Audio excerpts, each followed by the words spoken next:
بندوں کا خیال تھا نماز لیٹ کرانی ہے. نے فٹافٹ حضرت علی سے کہا کہ حضور ذرا وہ جانور تو بتائیے گا کتنے ہیں جو انڈے دیتے ہیں، اور ذرا وہ بھی بتائیے گا جو بچے دیتے ہیں. یہ ذرا آپ کتنے کو بندہ جانور گنے، آہستہ آہستہ بندہ شمار کرے. ہو بکری جو ہے وہ بچہ دیتی ہے، مرغی انڈا دیتی ہے، اور گائیں جو ہے وہ بچہ دیتی ہے، اور بطخ جو ہے وہ انڈا دیتی ہے. بندہ تو یہ گننے لگ جائے. تو حضرت علی شیر خدا یہاں ہاتھ ہیں،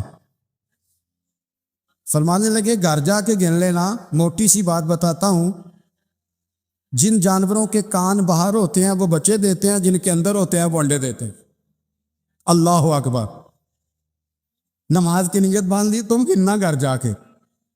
موٹی سی بات بتا دیتا ہوں. وہ صاحب کہتے ہیں میں حضرت علی رضی اللہ تعالیٰ عنہ کو جانے آیا تھا، میں خود بڑا الجھ گیا. ہمیں لوگ اشتعال ہی بڑا دلاتے ہیں. میرے رسول کریم صلی اللہ علیہ وسلم کا کمال یہ ہے کہ رسول پاک کو کبھی اشتعال نہیں آیا. اور بھائی حضور کو کبھی اشتعال بول کے بتائیے. اشتعال چھوڑ دو، ہم محتاج ہیں نبی پاک کے. ہم نے جو سیکھنا ہے اپنے نبی سے سیکھنا ہے. وہ اگر زندگی میں آپ نے اشتعال چھوڑ دیا، بہت سارے لوگ دانا پھینکنے آتے ہیں اور پھینک کے چلے جاتے ہیں، ہم پیچھے سے لڑتے رہتے ہیں. اگر آپ اشتعال چھوڑ جائیں، دیکھو حضور کے میلاد پر میں نے کیا بات چھیڑی ہے، بڑی ضروری سمجھی ہے تو چھیڑی ہے. نبی پاک کو نا اپنے دادا سے بڑا پیار ہے، بڑا. دادا سے، والد سے تو ہوتا ہی ہے، ماں سے تو ہوتا ہی. حضور کو اپنے دادا سے. بخاری شریف میں حدیث ہے، جناب ابو سفیان رضی اللہ تعالیٰ عنہ حدیث کے راوی ہیں، فرماتے ایک جنگ میں حضور کے ساتھ تھا فتح مکہ کے بعد. تو کافروں نے بڑا شدید حملہ سامنے سے کر دیا. فرماتے ہیں جب انہوں نے شدید حملہ کیا تو مسلمان تھوڑے پیچھے ہٹے. ارادہ یہ تھا کہ نئی منصوبہ بندی کے ساتھ آگے بڑھیں گے. کہتے میں نے نبی پاک صلی اللہ علیہ وسلم کے گھوڑے کی لگام تھامی ہوئی تھی، صحابہ پیچھے ہٹے پر حضور نہیں پیچھے ہٹے اور آگے بڑھے. تو میں نے کہا یا رسول اللہ سب لوگ پیچھے ہٹ رہے ہیں، ذرا پیچھے ہٹ کے نئی حکمت عملی، نئی تازگی ساکھ کے ساتھ وار کریں گے تاکہ مقابلہ کر سکے. تو جنگ کا موقع ہے، جنگ کا وقت ہے. اور حضور وہاں نعرہ کیا لگاتے ہیں؟ فرمایا پیچھے نہیں ہٹنا. کیوں؟ انا نبی لا کاذب، انا ابن عبد المطلب لا کاذب. فرمایا پیچھے نہیں ہٹنا ہے. ایک تو اس لیے نہیں ہٹنا کہ میں نبی ہوں اور یہ بھی سچ ہے، اور اس لیے بھی پیچھے نہیں ہٹنا کہ میں کوئی معمولی آدمی نہیں، میں عبد المطلب کا پوتا ہوں. اب پیچھے ہٹنا کتنی دلچسپی ہے اپنے دادا کے ساتھ، کتنا پیار ہے. ضروری نہیں دادا پی ایچ ڈی ہو تو پھر ہی پیار کیا جائے، یہ بھی ضروری نہیں کہ دادا کروڑ پتی ہو تو پھر بھی پیار کیا جائے، یا دادا پیر ہو، صوفی ہو، عالم ہو تو پھر ہی پیار کیا جائے. ماں باپ تو ماں باپ ہی ہوتے ہیں، ماں باپ تو ماں باپ ہوتے ہیں. مجھ سے کوئی کہے میں اپنی اماں پہ 6 جلدوں میں کتاب لکھ سکتا ہوں، میں ذمہ داری سے کہہ رہا ہوں، وضو کے ساتھ بیٹھو. اگر کبھی اللہ مجھے موقع دے تو میں کئی جلدوں میں اپنے والد پر کتاب لکھ سکتا ہوں. یہ ضروری تو نہیں کہ ماں باپ پڑھے لکھے ہوں تو پھر ہی ان پہ لکھا جا سکتا ہے. ماں اگر اپلے بھی تھاپتی ہو نا، اسے الف با تا سا نہ بھی دیکھ کے پڑھنا آتا ہو تو بیٹے سے پیار کتنا کرنا ہے یہ اسے آتا ہوتا ہے. یہ اللہ اسے دے کے بھیجتا ہے، اس کے لیے کسی پی ایچ ڈی کی ضرورت، یہ اسے پتہ ہوتا ہے. یہ اللہ تعالیٰ اس کے سینے میں پہلے اتارتا ہے. نبی پاک صلی اللہ علیہ وسلم کو بڑا پیار. انا ابن عبد المطلب، میں کوئی معمولی آدمی نہیں، میں عبد المطلب کا پوتا ہوں. یہ جنگوں میں حضور اعلان کرتے. اب دوسری کتاب دیکھی الوفا شریف میں اور شفا شریف میں حدیث ہے، حضرت عمر فاروق راوی فرماتے میں کھڑا تھا، یہودیوں کا ایک بہت بڑا عالم ہے، زید بن دسنا اس کا نام ہے. حضرت بلال حبشی رضی اللہ تعالیٰ عنہ فرماتے ہیں کہ جب کہیں ضرورت پڑتی تھی تو ہم لوگوں سے قرضہ لیتے تھے. وہ ایک دن مجھے کہنے لگا مجھ سے قرضہ لے لیا کرو. میرے پاس پیسے پڑے ہوتے ہیں، میں نے اس سے قرضہ لے لیا نبی پاک صلی اللہ علیہ وسلم کے مہمانوں کے لیے، کیونکہ میری ذمہ داری تھی مہمانوں کی دیکھ بھال۔ آپ فرماتے ہیں کہ ابھی اس کے حضرت عمر فرماتے ہیں کہ وعدے میں 3 دن باقی تھے، میں حضور کے ساتھ تھا، وہ عالم تھا یہودیوں کا، تورات جانتا تھا، تو چوک میں اس نے کھڑا کر لیا اور کھڑا کر کے کہنے لگا نبی کریم صلی اللہ علیہ وسلم سے کہ میرے پیسے دے۔ حضور صلی اللہ علیہ وسلم نے فرمایا کہ ابھی تو 3 دن باقی ہیں وعدے میں، انشاءاللہ وعدے پہ دے دیں گے۔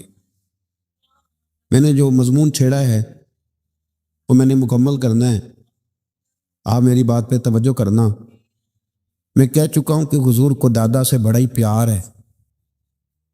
اب وہ یہودیوں کا عالم کیا کہتا ہے نبی پاک کو، تانا کس طرح دیتا ہے، معاذ اللہ ثم معاذ اللہ، نقل کفر، کفر نہ باشا۔ جب حضور نے کہا نا ابھی 3 دن باقی ہیں، تو کہنے لگا جی معاذ اللہ ثم معاذ اللہ، پھر معاذ اللہ، کروڑ دفعہ معاذ اللہ۔ کہنے لگا جی عبد المطلب کی اولاد کا طریقہ یہ ہے، پیسے لے لیتے ہیں پھر واپس نہیں کرتے، ہے نا اشتعال والی بات۔ یعنی ویسے ہی آپ کسی کو کہیں کہ تیرے دادے کی اولاد ساری کا طریقہ ہی وہ گرم ہو جائے گا۔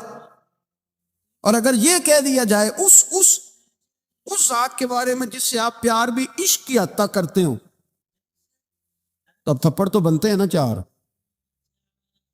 اب ڈنڈا تو بنتا ہے نا۔ لیکن میرے نبی پاک اشتعال میں نہیں آتے تھے، مزاج نہیں تھا رسول کریم۔ نبی کریم صلی اللہ تعالی علیہ وسلم نے اتنی بڑی بات کر دی کہ حضرت عمر کہتا میں نے یوں کر کے تلوار پہ ہاتھ رکھا، نکال لی نیام سے باہر، گردن اڑاؤں گا اس گستاخ۔ رسول کریم نے فرمایا عمر یہ تو کیا کر رہا ہے، تیرے تو ذمہ یہ تھا کہ تو اسے نرمی کا کہتا اور مجھے پیسے دینے کا کہتا، اب اس طرح کر، اسے فلاں جگہ لے جا، وہاں کھجوریں پڑی ہیں تول کے دے دے، چل 2 کلو زیادہ بھی دے دینا۔ تو عمر فاروق رضی اللہ تعالیٰ عنہ کہتے ہیں میں نے کہا حضور زیادہ کس بات کی، میں تو پوری بھی ذرا ناپ تول کے دوں گا، اور احتیاط سے کس بات کی زیادہ، اس نالائق کو زیادہ دوں؟ حضور فرمانے لگے زیادہ اس لیے دینی ہے کہ تو نے اسے ڈانٹا ہے، تو نے تلوار دکھائی ہے، اب 2-3 کلو زیادہ دینی۔ حضرت عمر کہتے ہیں میں لے گیا، میں نے 2-3 کلو کھجوریں زیادہ دی، پر وہ میرے اندر جو اس کے بارے میں کوفت تھی وہ جاتی نہیں تھی، میرا دل کرتا تھا کاٹ ڈالوں اسے، اور جب میں نے دے لی نا تو میرے قریب آیا، میرے گھٹنے پہ ہاتھ رکھا۔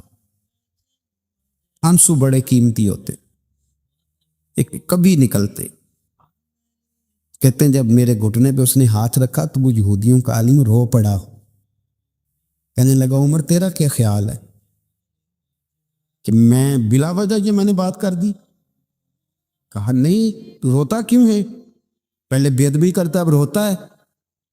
تو کہنے لگا عمر میں کوئی معمولی آدمی نہیں، میں پڑھا لکھا بندہ ہوں، معمولی ہوتا تو جلدی مان جاتا، میں تورات کا، انجیل کا، زبور کا عالم ہوں، میں نے آخری نبی کی ساری صفتیں اپنی کتابوں میں پڑھی ہیں، میں نے ساری باتیں چھپ چھپ کے نبی پاک میں دیکھ لی تھی، ایک بات میں نے حضور کی آزمانی تھی ابھی، وہ یہ تھا کہ نبی پاک کے سامنے جتنی بھی جہالت کرو گے نا، اللہ کے رسول کا حلم اس پر غالب آ جائے گا، حضور کا صبر اس پر غالب آئے گا۔ میں نے نا آج وہ آزمانا تھا، اور میں نے نا سازش کر کے بلال کو پیسے دیے تھے، اور میں نے سازش کر کے 3 دن پہلے مانگے تھے، پر عمر تجھے مبارک ہو، میں نے تو آزما کے مانا ہے، تو بغیر آزمائے محمد عربی کا غلام بن گیا ہے، اب لے جا، مجھے معافی بھی دلا، اور نبی پاک صلی اللہ علیہ وسلم کی غلامی بھی میرے لیے، اس سند پہ بھی تو میرے ساتھ شامل ہو۔ زندگی میں اشتعال نہ اپنے آپ کو آنے دے۔ لوگ دنیا میں باتیں کرنے آئے ہیں، اور باتیں کرنے والے رہ جایا کرتے، باتیں کرنے والے، میری بات کی سمجھ آ رہی ہے، اور کام کرنے والے وہ کر جاتے۔ اگر آپ باتوں پہ آپ وقت گزاریں گے تو رہے گا اشتعال، وکیلوں کو بھی یہاں اشتعال آتا ہے، یہاں ڈاکٹروں کو بھی اشتعال آتا ہے، یہاں فلانے کو بھی اشتعال آتا ہے، یہاں بھئی آپ کس چکر میں پڑ گئے؟ اگر آپ کو اشتعال ہی آنا ہے، آپ دیکھیں نا اہل طائف نے نبی پاک کے ساتھ کیا کیا۔ تاریخ میں نا کچھ الفاظ ایسے ہیں جو پڑھے نہیں جاتے۔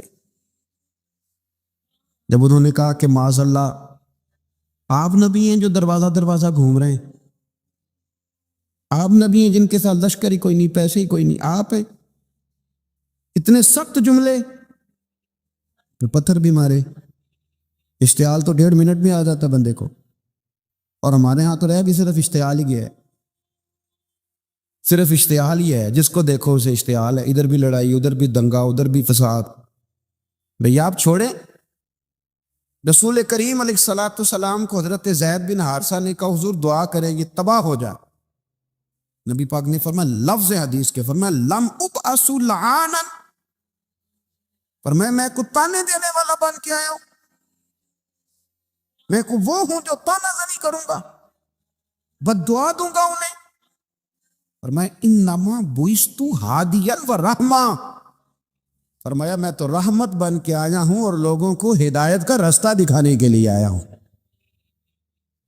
زندگی میں کبھی بھی اشتعال۔ ایک بات اور کرنی ہے آپ سے، اس پر بھی آپ نے خاص توجہ کرنی ہے، جو ہمارے لیے سرکار کی محتاجی میں سے خیرات ہم نے لینی ہے، وہ یہ ہے نبی پاک صلی اللہ علیہ وسلم کو نا قرآن مجید نے حریص کہا۔ اللہ اکبر۔ یہاں شاید آپ مجھے کہہ دیں تو میں ناراض ہو جاؤں، لیکن قرآن نے کہا حریص علیکم بالمؤمنین رؤوف الرحیم۔ اللہ کرے کہ ہم قرآن کے الفاظ پر غور کریں۔ حریص علیکم، اے میرے محبوب کے غلاموں، نبی پاک صلی اللہ علیہ وسلم نا تم پر حریص ہیں، یعنی تمہاری بھلائی چاہنے میں جلدی کرتے، تمہاری بھلائی چاہنے میں۔ یہ ایسے الفاظ ہیں کہ اس سے بڑھ کر میں ان کا معنی نہیں کر سکتا۔ اگرچہ علماء تفسیر نے حریص علیکم کے کئی معنی بیان فرمایا محبوب کو جلدی ہے۔ بیٹا بھی اماں سے کہتا ہے اماں آہستہ آہستہ میری ترقی ہوگی نا، اب مرید بھی پیر صاحب سے کہتا ہے حضرت صاحب ہوں میں شروع کرتے لئیے سویرے اٹھتے پہنا تے اے میں ہولی ہولی کر کے داڑھی، مجھے تو خیر بہت سارے کہتے ہیں، اس لیے ایک میرے سنگی ہیں اللہ تعالیٰ انہیں جزائے خیر دے، وہ جنوبی پنجاب سے ہیں تو وہ سرائکی ہیں۔ اب ہمیں اللہ نے یہ اعزاز دیا ہوتا ہے کہ ہمارے پاس ہر زبان کا بندہ ہوتا ہے، اس لیے کئی دفعہ اپنی زبان بھی گڈ مڈ ہو جاتی ہے، کیونکہ سب سے بات کرنی ہوتی ہے نا جی۔ تو مجھے کہنے لگے ایک دن فون کر کے پیر صاحب مبارک ہو گئے، میں نے کہا جی خیر مبارک، کیا ہوا؟ کہنے میں ان چھوٹی چھوٹی داڑھی رکھ لئی اللہ دے فضل نہ۔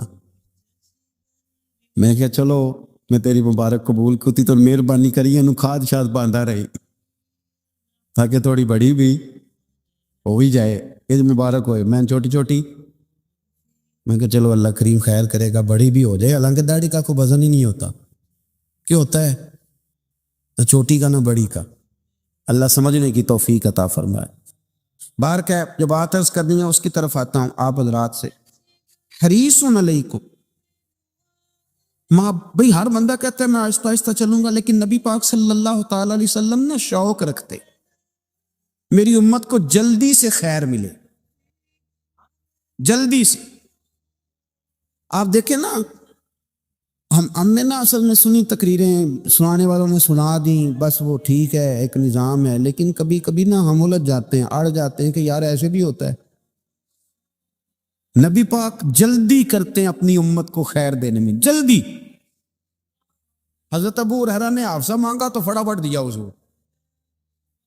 حضرت جابر بن عبداللہ نے کہا حضور گھر میں غربت ہے تو فرمایا یہ کلو لے جا، کھول کے نہ دیکھنا کھجورے، کھاتا رہنا ختم کوئی نہیں ہوگا۔ جس نے جو مانگا نا، جو ذرا جلدی کر، مرنا ہے پھر قبر میں جانا ہے، پھر قیامت تک قبر میں لیٹنا ہے، پھر قبر سے اٹھنا ہے۔ وَإِذَا الْقُبُورُ بُعْثِرَتْ عَلِمَتْ نَفْسٌ مَا قَدَّمَتْ وَأَخَّرَتْ، پھر وہاں سے اٹھ کے حساب دینا ہے، حساب کے بعد جنت دوزخ کا فیصلہ ہونا ہے۔ اور میرے نبی پاک صلی اللہ علیہ وسلم کو بڑا شوق ہے امت جلدی جلدی جنت میں جائے، لہذا فرمایا ابو بکر تو بھی جنتی ہے۔ حضور وہ قبر، وہ اٹھنا، وہ حساب کتاب، فرمایا میں جانوں اللہ جانے۔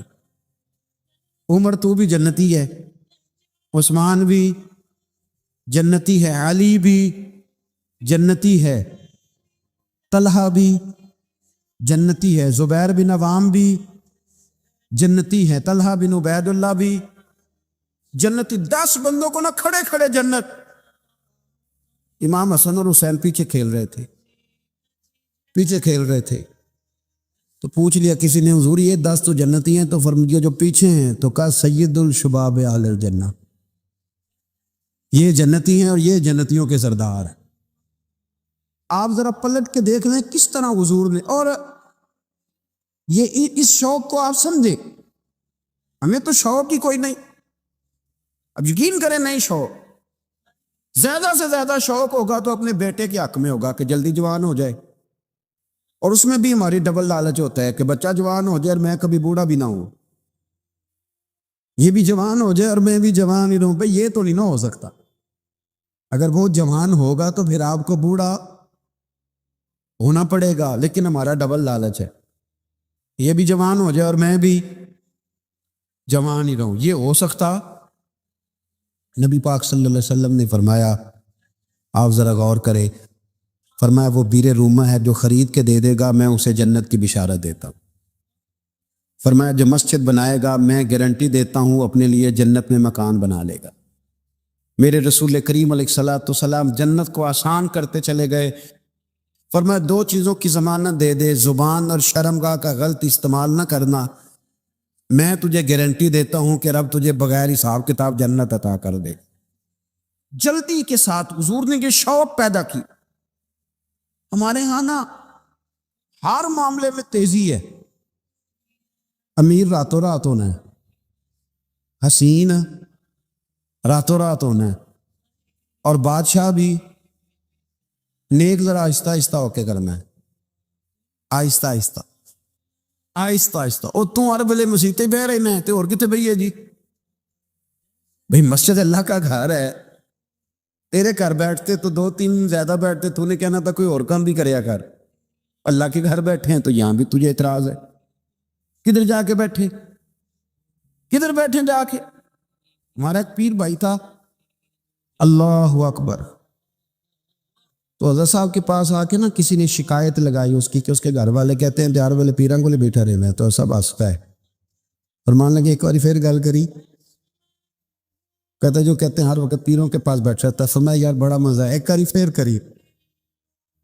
تو وہ جب حضرت صاحب کو مزہ آتا تھا تو ہمیں مفت میں آنا شروع ہو جاتا تھا، تو یہ تو بڑی بات ہے نا جی کہ کوئی کسی اللہ والے کے پاس بیٹھتا ہے۔ میری بات کو سمجھ لیں، جلدی کرتے رسول کریم، ہمیں بھی تھوڑی جلدی کرنی چاہیے نبی پاک کا غلام بننے۔ صحابہ نے بڑی جلدی کی، آپ یقین کریں 1 منٹ بھی دائیں بائیں میں، بس آج حکم آیا، آج ختم، آج ہی عمل ہوگا، کل پرسوں ترسوں کی بات کوئی نہیں۔ ساری دنیا جاتی ہے نا مدینہ شریف اور جا کے دیکھتی ہے مسجد قبلتین، 2 قبلوں والی مسجد، یار بڑا مشکل کام ہے، بڑا مشکل کام ہے۔ لوگ کہتے ہیں پہلا تسی انجان دے سو، اب یہ کہنا شروع کر دیے بڑا مشکل کام ہے۔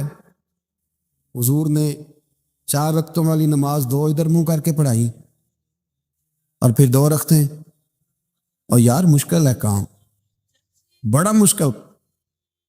یہاں تو میرے بھائی پگڑی کا سٹائل بدل ناراض ہو جاتے، اور میرے رسول کریم صلی اللہ علیہ وسلم نے کعبے کا رخ ہی پھیر لیا تو سلام کے بعد صحابہ نے سوال نہیں کیا۔ کسی نے پوچھا کل تم نے 2 ادھر پڑھی تھی آج ادھر پڑھی، انہوں نے کہا ہم نے قبلہ نہیں دیکھا، ہم نے تو یہ دیکھا امام کدھر جا رہا ہے۔ حاجیو آؤ شہنشاہ کا روضہ دیکھو، کعبہ تو دیکھ چکے اب کعبے کا بھی کعبہ دیکھو، جلدی کرے، وقت بڑا تھوڑا ہے۔ امام بیہقی کی روایت لائے ہیں، محبوب پاک نے فرمایا میرے امتی نے کسی ذمی کافر کے ساتھ اگر زیادتی کی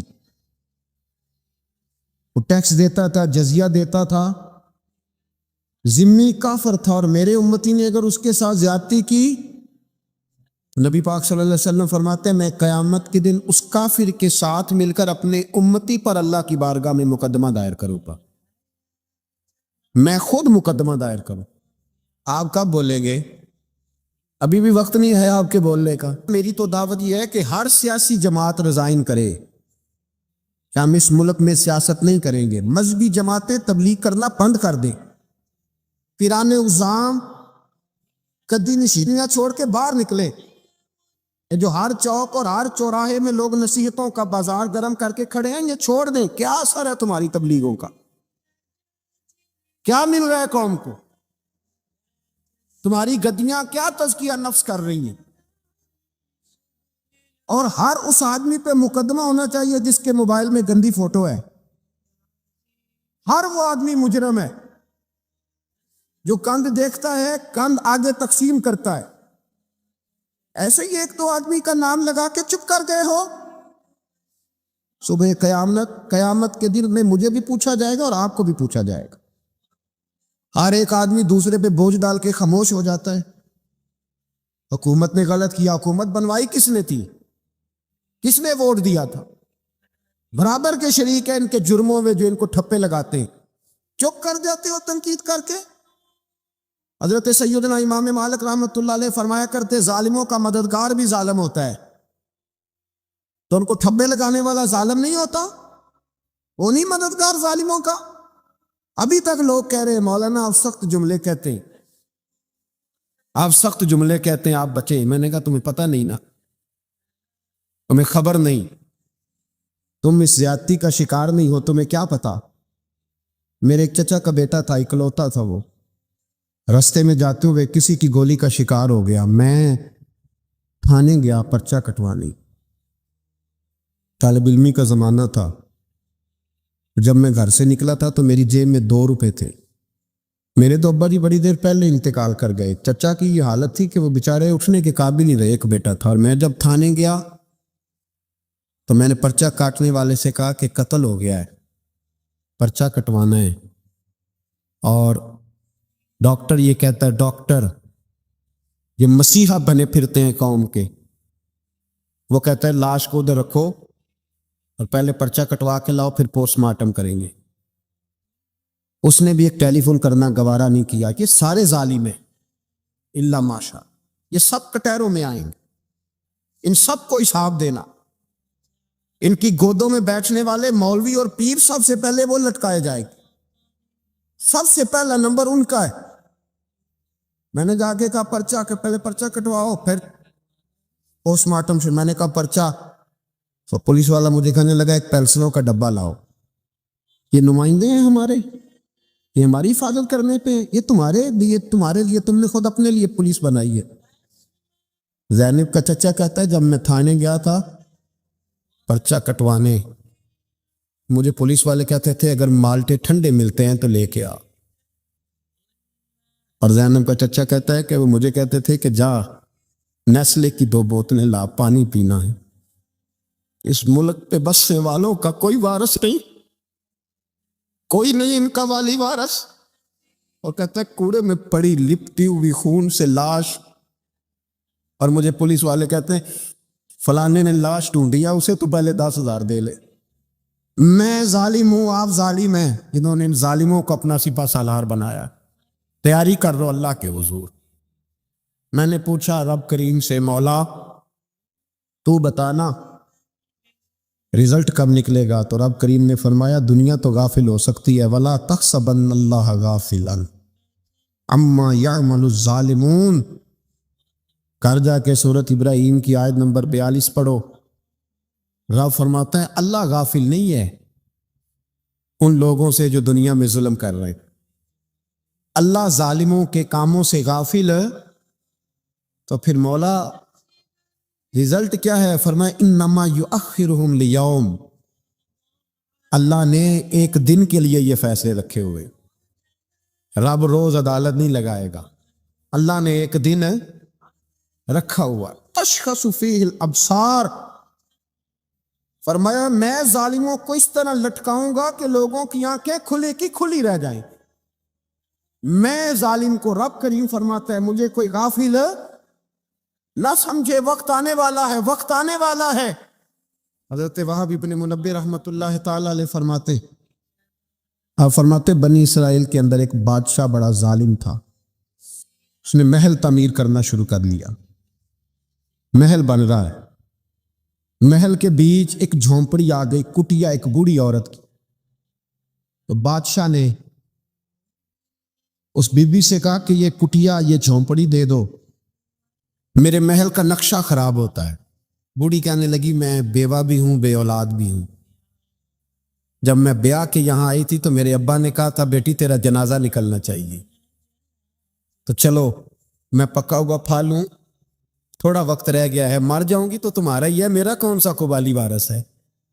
چلو زندگی کی جو سانسیں رہ گئی ہیں مجھے یہاں گزار لینے دو. توجہ ہے نا میرے عزیزوں کی، مجھے یہاں گزار لینے دو. پوری منت کرنے لگی. بادشاہ نے کہا نہیں نہیں، تو پیسے لے اور ہمیں خالی کر کے دے جھونپڑی.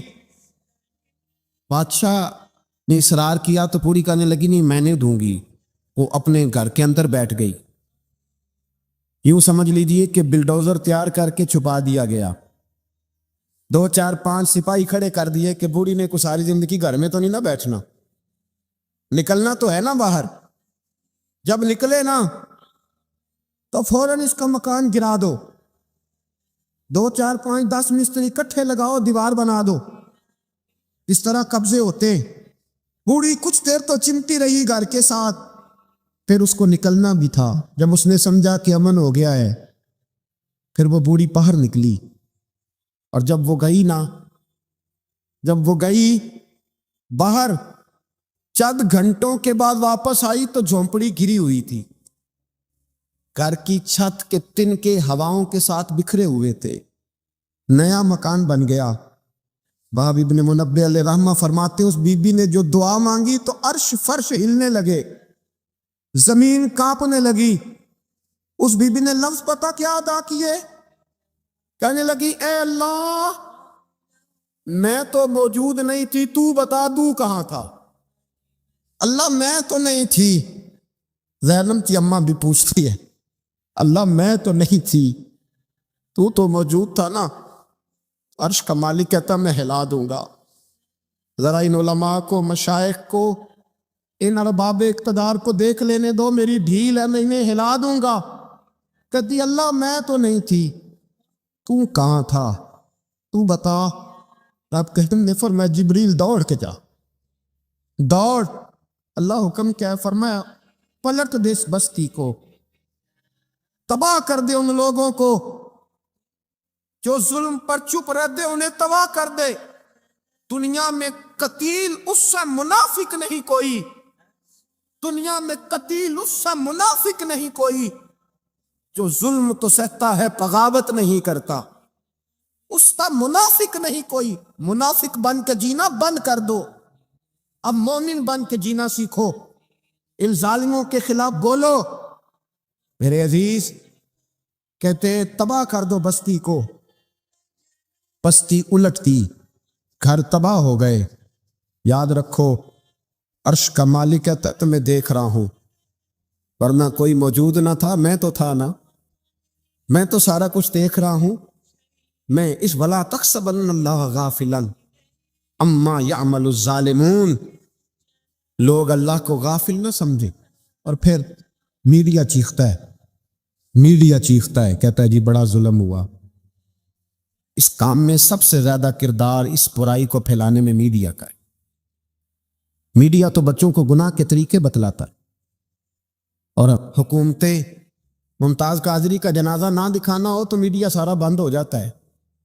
فیض آباد دھرنے کا ظلم نہ دکھانا ہو تو میڈیا سارا بند ہو جاتا ہے.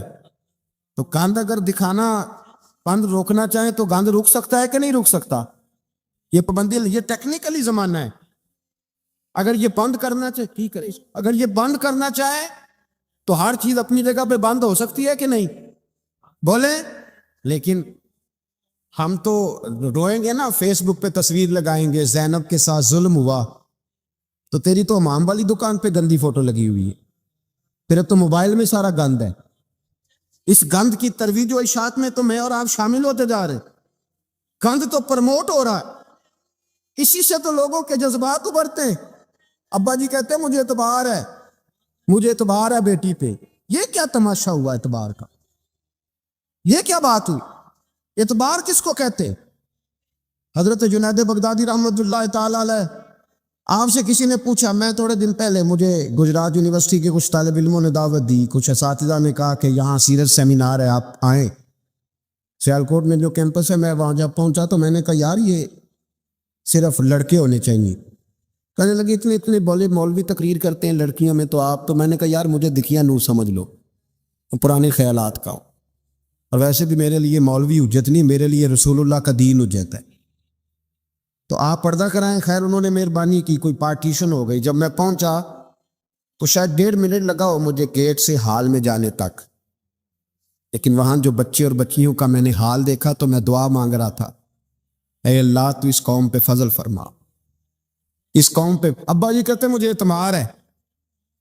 نابینا سے ابھی عبداللہ ابن مکتوم رضی اللہ تعالی، وہ آئے ہیں تو نبی پاک صلی اللہ علیہ وسلم نے فرمایا عائشہ پردہ کر لو، تیرے گھر میں بسنے والی بی بی سید عائشہ سے بھی پاک ہے، تیری بیٹی حضرت عائشہ صدیقہ سے بھی زیادہ حرمت والی ہے۔ نبی پاک نے فرمایا عائشہ پردہ کرو، حضور وہ نابینا ہے۔ فرمایا تمہیں تو نظر آ رہا ہے نا، تیرا اعتبار یہاں سے بھی زیادہ بڑھ گیا ہے۔ حضرت جنید بغدادی سے کہا حضور ہمیں قرآن شریف پڑھا دیں۔ آپ نے فرمایا درمیان میں عورتیں پردہ ڈالیں پھر پڑھاؤں گا۔ کہا حضور قرآن پاک ہی پڑھانا ہے؟ تو حضرت جنید فرمانے لگے پڑھانے والے حسن بصری ہو اور پڑھنے والی رابعہ بصری ہو اور درمیان میں قرآن پڑھا ہو، پھر بھی میں انہیں بغیر پردے کے پڑھنے کی اجازت نہیں دیتا۔ یہاں تو حال ہی کوئی نہیں، اس کاند کو روز پرموٹ کرتے ہو، نوجوانوں کے جذبات بکھرتے ہیں اور بپھرتے ہیں، اور پھر اس کے بعد کہتے ہو کہ آگ نہ لگے۔ یہ کیسے ہو سکتا ہے؟ تم نے خود آگ لگائی ہے چمن میں اپنے، بے سبب گردشی ایام کو الزام نہ دو، تم نے خود نور کا ظلمت سے کیا ہے سودا، کر کے توہین سحر شام کو الزام نہ دو۔ او بھائی یاد رکھو، جب تک یہ گند رہے گا فحاشی اور عریانی رہے گی۔ انڈیا کے اندر زیادتی کے واقعات زیادہ ہیں پاکستان کی نسبت، کیوں؟ اس لیے کہ گند زیادہ ہے، فحاشی اور عریانی۔ اسلام نے تو نظر تک پر پابندی لگا دی، کہا اپنی نظر بھی مومن جھکا کے رکھے، جو چیزیں سبب بن سکتی ہیں ان پر بھی پابندی لگا کے رکھے۔ ہم توجہ ہی نہیں کرتے، خیال ہی نہیں ہے، اس کو پرموٹ کیا جاتا ہے۔ اور سب سے دوسری بڑی وجہ یہ ہے کہ مجرم کو سزا نہیں ملتی۔ مجرم کو سزا، بولیے، وہ چھوٹ گیا نا سر عام ایک بڑے آدمی کا بیٹا قتل کرنے والا، چھوٹ گیا نا، وہ جس نے سر عام ایک سپاہی کانسٹیبل کو کچل دیا تھا، وہ بچ گیا نا، آ گیا نا باہر۔ ریمنڈ ڈیوس کئی گولیاں مار کے بچ گیا نا۔ جب مجرم کو سزا نہیں ملتی تو پھر گناہ بند۔ میرے رسول پاک صلی اللہ علیہ وسلم نے قانون دیا، قانون، ایک عورت نے چوری کی، اس کے حضرت سیدنا اسامہ بن زید حضور کے محبوب صحابی سفارشی بن کے آئے، حضور تھوڑی لچک دے دے۔ نبی پاک نے فرمایا سنو، میری بیٹی فاطمہ بھی چوری کرتی تو میں ہاتھ کاٹ دیتا۔ مجرم کے لیے سزا ضروری ہے، مجرموں کو سزا ملے گی تو حالات بہتر ہوں گے۔ کہتے ہیں سر عام پھانسی لگاؤ، کہتے ہیں قانون میں گنجائش نہیں۔ تمہارے لیے قانون روز بدل جاتا ہے۔ جب مطالبہ کیا گیا نا کہ سر عام جاگ رہے ہیں آپ لوگ، کیسے ہو گئے جی؟ چلے میں دعا کرتا ہوں اللہ کرے میری قوم جاگ جائے، آمین تو کہہ دیں، اللہ کرے آپ لوگ جاگ جائیں اور جاگتے رہے۔ اعلیٰ حضرت نے فرمایا تھا، مشورہ دیا تھا، سونا جنگل رات اندھیری چھائی بدلی کالی ہے، سونے والوں جاگتے رہنا کیونکہ چوروں کی رکھوالی ہے۔ سونا جنگل رات اندھیری چھائی بدلی کالی ہے، سونے والوں جاگتے رہنا، چوروں کی رکھوالی ہے۔ کہا گیا سرے عام پھانسی دو، تو کہنے لگے آئین میں گنجائش نہیں چوک میں پھانسی دینے کی، اور تمہاری ضرورت پڑے تو آئین میں ترمیم ہو جاتی ہے، تو آج زینب کو ضرورت پڑی یا تو کیوں ترمیم نہیں ہو سکتی؟